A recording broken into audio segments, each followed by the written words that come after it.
You know a lot about getting baked, right, June? I love getting baked. Today, sourdough bread. I'm super excited because sourdough bread is one of the most pleasing things to make ever. Literally, water, salt, flour, and magic. 4 ingredients. Unless you don't count magic, then 3 ingredients. You need some starter, obviously, because that's where the life is. Bubbly goodness. Amazing stuff. Starter is also just water and flour and thyme. This recipe will take a lot of time. It will take, in fact, 2 days. I have discovered in my years of cooking that time is actually what makes things taste great. It's not a specific skill, really, it's just time. Today we're gonna be spending some time making some good darn bread. Are you excited? I am excited. Starter. The name in itself is just so filled with hope, isn't it? So how do you build a starter? Well, a starter is basically a place where you let life breed on itself. The flours that you use all have natural occurring yeast in them. There's also naturally occurring yeast in the air too. And probably your water, depending on where you get your water from, has components that will facilitate this life to grow. Chemistry. Fun, isn't it? I don't know any of this stuff. I just know that if you put equal amounts of flour and water together, it will give you life and bubbles. And who doesn't like bubbles? The recipe for starter is very, very simple. To start, you put 30 grams of all-purpose flour with 30 grams of your choice of flour, either rye flour or whole wheat or any kind of wholemeal flour. And then you put in 60 grams of water. So it's a 1-to-1 ratio of flour to water.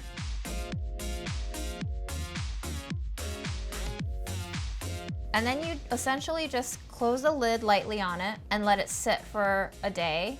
And then you take out most of the starter. Normally, I keep 30 grams of starter and then feed it the same amount of flour and water again on the second day until it builds and builds and builds to this bubbly mass. I have labeled on the bottom of my jars in Sharpie how much this jar itself weighs. That way I can know exactly how much starter to leave in here without scooping out the whole mass. We have 4 grams over. So I'm just gonna take out 4 grams. Perfect. And put it in my starter jar. This is my adorable pet, my starter jar. And that's where the starter discard goes. You can definitely use it. That's why I'm keeping this jar of discard here, because I can use it to flavor pancake mixes, starter crackers. Your starter is a pet. I haven't named my pet yet. If you want, write down some pet names down below and I'll name my starter after you. First step, we're going to be doing the autolyse. I believe it's a French term. And it basically means self-breakdown, self-destruction. Only after you self-destruct can you be born again. This is a higher hydration dough. It just means that I have a pretty high water content when you're comparing it with the level of flour in the dough. So it might be a little bit harder to work with, but it gives me delicious results because that contrast between the moist interior and the crusty exterior is top.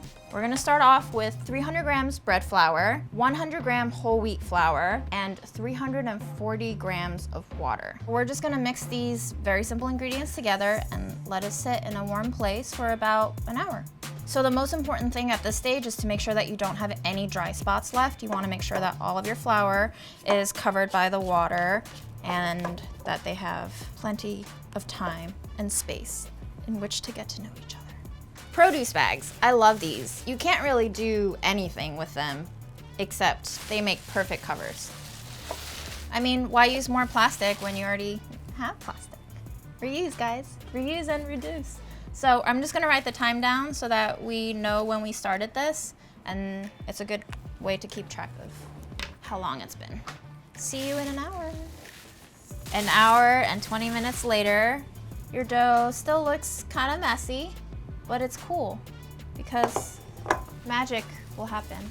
It's already developed some sort of stretchy qualities to it, looking a lot more hydrated, and it's not really that clumpy anymore. You can see that it's fairly smooth, and we didn't really do anything besides just mix it. So we can see some nice gluten development already without any input from us. That's magic to me. Now we add the starter and the salt, the final 2 ingredients. Starters have a rise and fall rhythm to them.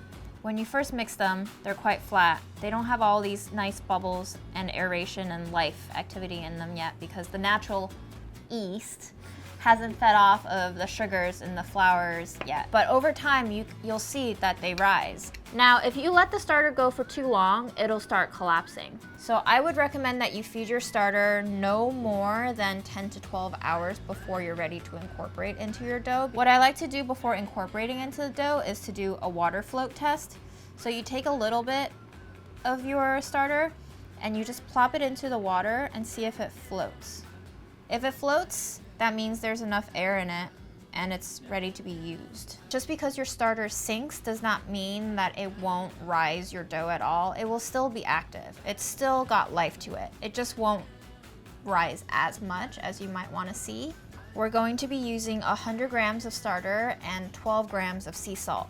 I like sea salt because it's a lot finer than kosher salt, which means that it won't cause as many tears in the dough, and also it's just a lot easier to incorporate. This is possibly the funnest part for me, is the mixing part, because this is the most active part of the recipe. Essentially, we're gonna be kneading the starter and salt into the dough completely and then working the gluten structure just a little bit. We're gonna mix probably anywhere from 3 to 5 minutes. We're gonna start off by just going around the bowl, lifting the dough around the corners and pulling it back over itself in the center. And once you got that started, you want to make sure that all the salt in the starter is distributed evenly, so I'm going to flip it. I'm just going to keep going like this for about a minute until I can feel that the salt has distributed evenly. If I plunge my finger into it, I don't feel like salt granules. Once the starter is incorporated, you can feel like the dough is slightly getting slacker and it's getting a little bit maybe mushier. This is when we start working it to develop the gluten. So there's 2 methods. The gentler method, I believe, is called the rouleau method. Basically, it's a shoveling motion. You put your hand underneath the dough, lift it up slightly, and let it fall back down on itself. And you just keep doing the same motion, turning the bowl ever now, so like this. This works a lot better for wetter doughs because you can't really slap it quite yet. It's just too runny. So this is a nice, gentle motion. But you know, if you feel like you're getting a little bit of pent-up aggression, you can slap it. Either way it works. Whatever you want. Basically, our goal here is to work the dough so that it's a cohesive mass before it starts bulk fermentation. Bulk fermentation is basically when we let the dough sit with all of the ingredients combined for anywhere from 4 to 6 hours and let it develop the gluten on its own with just a little bit help from our hands. Every half hour to an hour, we'll come back and fold it. But bulk fermentation is really when the dough works its magic and develops its own structure. And every time you come back to the dough, it'll feel and look a little bit different. And you'll go, wow, I didn't even do anything. Magic. My arm is burning, developing my one bicep here. It's great.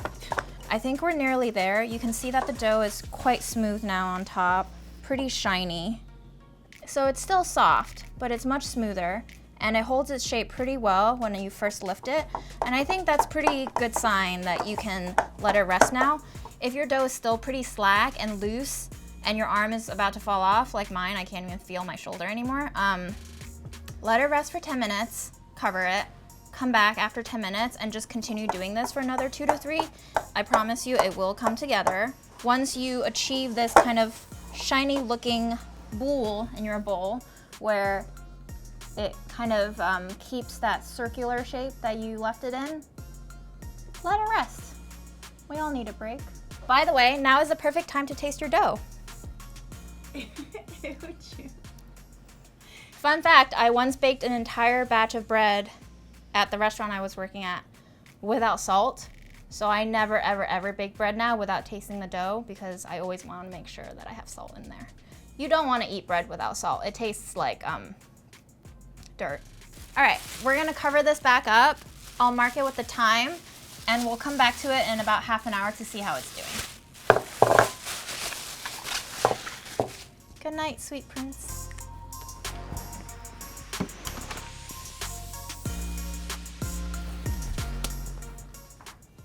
Okay, it has been about 35 minutes, looking really smooth. I think it's loose enough. I'm just gonna wet my hands. It makes it much easier to handle wet dough when your hands are wet. And I'm just gonna see where it's at. It feels pretty loose, so I think it's ready for a turn. Lift up one edge of the dough and let it fall across over to the other half. We're gonna turn the bowl and we're gonna do it on all the other sides. So I usually do 4 folds. That's 2, this is 3, and that's 4. And as you're folding, you can see that the dough is already tightening up a little bit. It's becoming more compact, it holds more shape. And then after your 4th fold, just scoop it up and put it seam side down and have it rest like that until the next fold. I'm going to mark a notch on my bag for every fold that I've done. So that's 1 fold. I usually do 4 folds. It's a nice way to keep track of how the dough is doing, and it's also a nice way for me to observe and learn how many folds it takes for the structure to actually hold. Sourdough is really interesting because it's basically a living organism and it's dependent, like us, on so many different variables. It depends on the temperature of your room, and it depends on how hot your water was, and it depends on what kind of flours you used, how much natural yeast was in those flours, and it depends on your method of mixing. Basically, the variables are endless. But just know that it'll be okay in the end. You'll have bread. All right, another 45 minutes have passed. It's still shiny. It's got a little more structure to it, and you can see that there's like bubble happening. There's gas being trapped, which is good. You want to see gas being trapped because that means there's life activity in there and the gluten is holding it all in together. We're gonna do the same thing, lifting it up, turning the bowl, lifting it up, turning the bowl.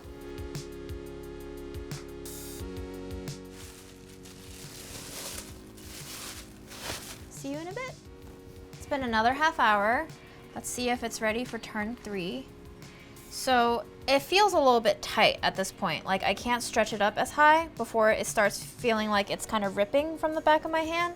So you can make a turn right now, but I really don't recommend like trying to stretch it out all the way and getting that big fold, because that means you're just kind of breaking up the structure that it's trying very hard to make on its own. So you can give it a small fold if you'd like, or you can just let it rest for a longer period of time, like another half hour for a full hour, and then come back to it when it's ready. All right, it's wrapped. Patience, grasshopper. You don't even have a watch. So another half hour has passed. We're starting to see a little bit more bubble activity. Baby, baby, bigger bubble, bigger bubble. One thing to note too about this process is, again, going back to all those variables, if your room is as cold as ours right now, it might take a little bit longer for your bread to experience activity in the way that you want it to. So I'm just gonna take the temperature of the dough. Your ideal dough temperature is around 75 degrees Fahrenheit. We're not too off right now. We're at like 74, but it might take just a little bit longer than expected for it to become as active as you want. So this is our 3rd fold. Same deal. You're pro at this now, right? And then turn.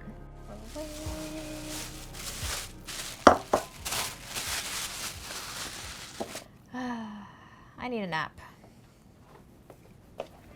We're ready to fold another time, but before we fold, I just want to show you how much change has happened in the starter in the past 2.5 hours. It's kind of amazing. When it gets bigger, does that just mean that the yeasties are pooping?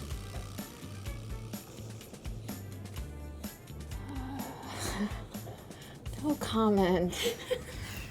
It's wobbly, and it definitely has a lot more structure to it. If I pull up a little bit, it's starting to pass the window pane test. Look at that. It's pretty beautiful. So we're gonna go ahead and fold it. And you can see that it's a lot stretchier than the last fold because we gave it a little bit more time in between the folds. But it's all about developing a feel for the dough, really. Not every time will be the same. Now it's getting tighter and tighter, and you can see that the package is getting smaller and smaller. So I think we'll probably fold this one last time in the next half hour, just using a different technique to tuck it under to get a tighter wrap before we push it out onto the surface and do a pre-shape and a final shape. And then it goes into the Benetton, and then it goes into the fridge, and then we go to sleep, and it goes to sleep, and the next morning we'll have bread.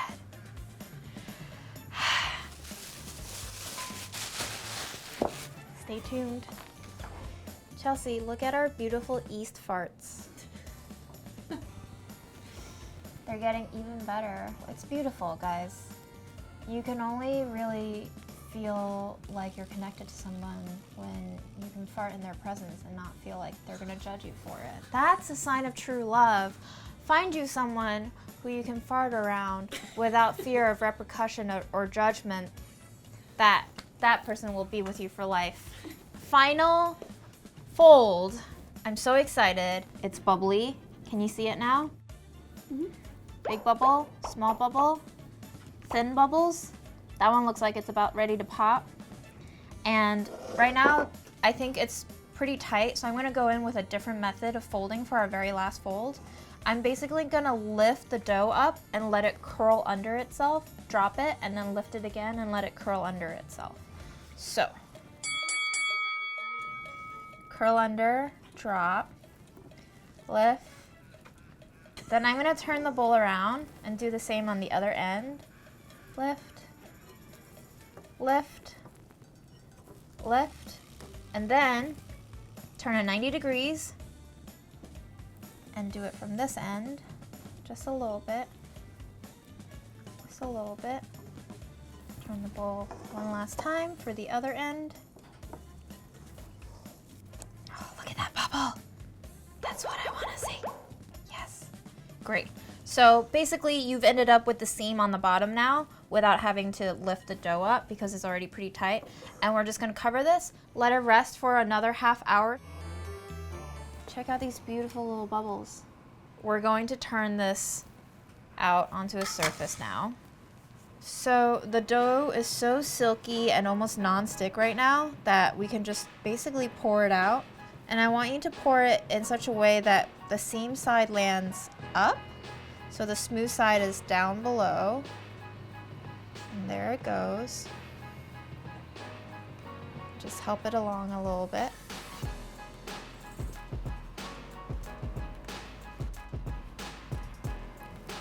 What we're gonna do now is the pre-shape stage. So we're just going to basically try to use the pre-shape and the shape to develop tension across the loaf. If you have a loaf that doesn't have enough tension, it'll bake into a flatter, wider loaf. So we're gonna tuck, kind of like how we were turning before, into the four sides, kind of making a package of sorts, like this. And then the last side up. And then we're gonna use a bench scraper to help us, turn it seam side down. Once it's up top like that, dust it with a little flour. And then we're going to use a hand motion that helps us seal it. So we're gonna be pulling the dough against the surface towards us, letting it flip back on itself, pulling the other way, letting it seal on itself. And as you do this, you can feel the dough getting tighter and more compact. And you can see a smooth surface with a little bit of blistery bubbles rising to the surface like this. you know that it's tight enough, and you can probably also feel the tension. It's bouncy, you know, it's not really losing its shape. At this point, you don't want to pull it too much more because you will probably break the surface of the dough, which will undo all the work that you've been trying so hard to do.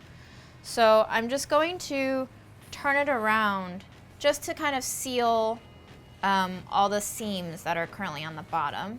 And once you get it in like a tight little round shape like this, dust it with a little more flour. Take your Benetton and just flip it over and let it sit for about 10 minutes so that the edges can get sealed even more, and then we're gonna flip it over and do the final shape. Are you ready for the unveiling? Ta-da!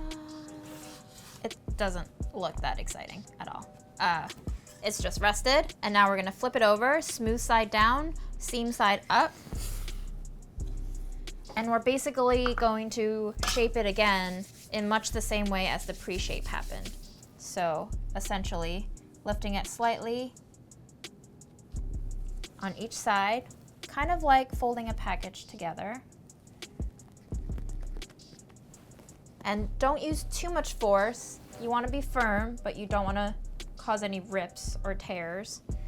And this last one, all the way over, flipping it seam side down, turning it a few times. And now, if you want extra insurance, you can totally let this sit on the counter for a little bit longer so that the seal is tight and won't let go when you flip it upside down into your Benetton here, but I've had a long day. I think we're just gonna plop it in as soon as it's ready. You want to flour your Benetton really well. It might seem like a lot of flour going in, but the last thing you want is having your dough stuck inside. So you want to flour it really, really well, knock it around a little bit, and then pat it back in to make sure that you're getting into all the crevices here. You want to make sure that you don't have any gaps where it's just pure wood. That'll be the nook that your bread decides to cling onto the morning of your bake, and then you'll cry on your kitchen floor asking yourself why you didn't just go that little bit extra flour more, you know? Tiny regrets, big tears, dramatic moments. Okay, are you ready? Yeah. This is gonna be it for day one. We're going to flip this into the basket, seam side up, as gently as we can. You can pinch to seal the edges a little bit more if you want. So that's it for day one. We're gonna bag it up, and then we're gonna write the time on the bag so that we know when it hit the fridge. And in 12 to 16 hours, this will be ready to bake. Get ready for day two. Day two. I wore my favorite sweater today because it's a grand occasion. In the middle of the night, I heard the fridge calling my name. June, it's time. It's time to bake me. So we got our bread here that's been sitting overnight, and it's ready to come out and meet the world and get baked. And I love getting baked. This is what it looks like. It doesn't look like much, but once it hits the heat at 500 degrees, you'll see some beauty happen. We're just gonna talk about some safety procedures right now. Again, that oven is 500 degrees Fahrenheit. It is freaking hot. That cast iron Dutch oven pot in there is also freaking hot. You don't want to burn yourself, so I recommend getting really, really long oven mitts. 2, we're going to be dusting the bottom of the Dutch oven with some sesame seeds. You can use your grain of choice. You can use oatmeal if you want. A lot of people use bran. This is mostly to help the bread release from the bottom of the pot once it's fully baked. If you plop the dough in there straight, there's a high chance that it might get stuck to the bottom of the pot, and then you end up not having that crust come out, which is traumatizing. 3, razors. This is called a lom. A lot of bakers use a lom to slice open the bread and score it. It helps you direct where the cuts are so that the bread can rise in a predictable pattern instead of just like bulging out one side and exploding.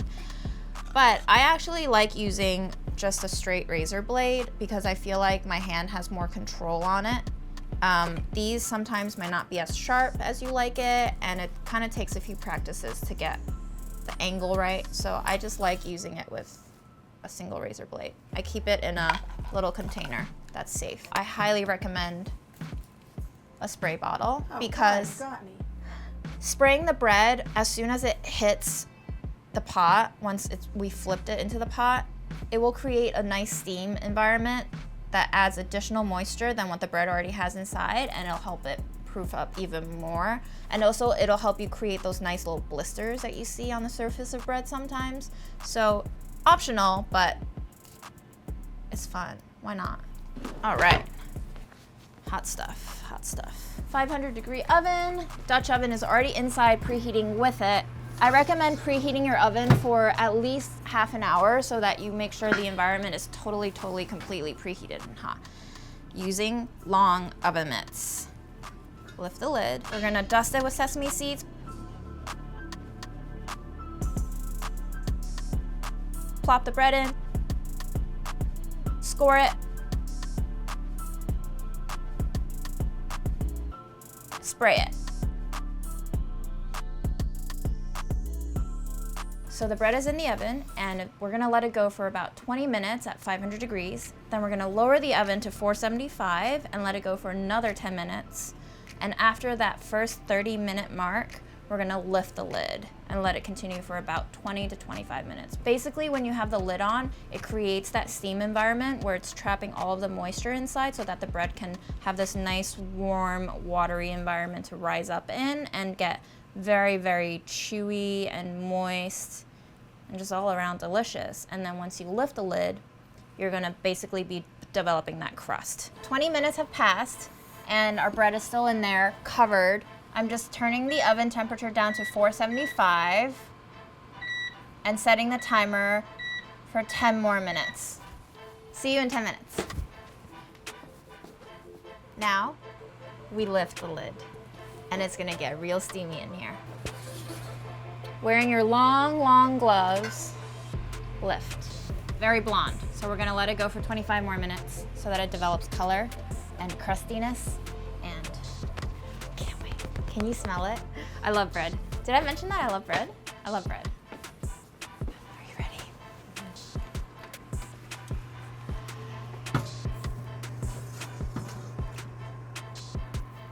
Oh, yes. So we're gonna let that sit for maybe 3 to 5 minutes until it's a little bit cooler, and then we're gonna plop it out onto a cooling rack. I prefer to cut into a loaf of bread when it's not so fresh and steaming hot because the crumb is still kind of gummy at this point. And so if you want a really nice clean slice, I would recommend waiting 2 hours until it's fully cool. If you want fresh bread, you can dig in right now, but 2 hours, perfect crumb. So it's been about 5 minutes now. I'm just gonna lift it out with my hand. Nice little blister formations there. We can see where the bread expanded from where we cut it, and we got that nice sesame bottom. Nice little char, nice little flavor. If you like that nuttiness, you'll be delighted with this crust.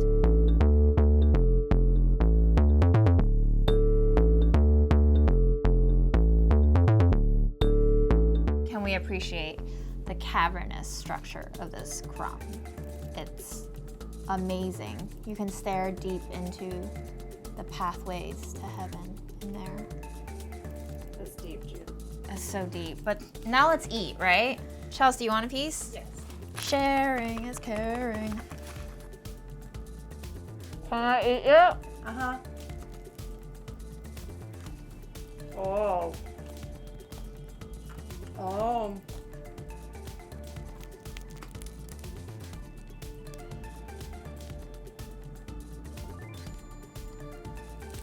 Get yourself some good homemade bread, some delightful European style butter, some good crunchy molten salt. Breakfast, lunch, and dinner and dessert. That's amazing.